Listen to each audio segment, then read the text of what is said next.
So I've been having a little bit of a play with the cold start. So that one's reading, the coolant is 8 degrees and the ECU is reading it at 1 degrees and 10 degrees inlet air temp.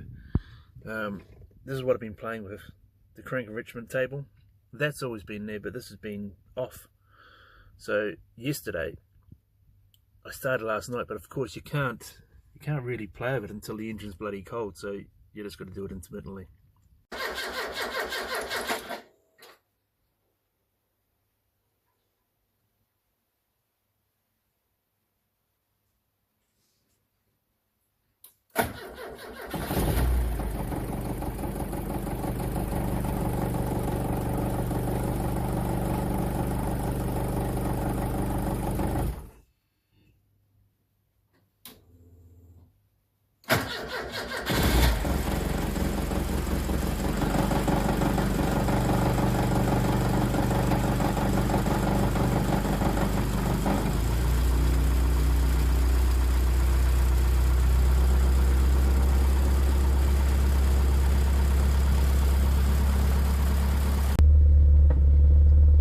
See that, well, if you can hear it because it's pretty loud, that there was at I think 40%, and to get it to start that time I got all the way up to 260%. So I'll turn it off and I'll try it again later on when it's cold.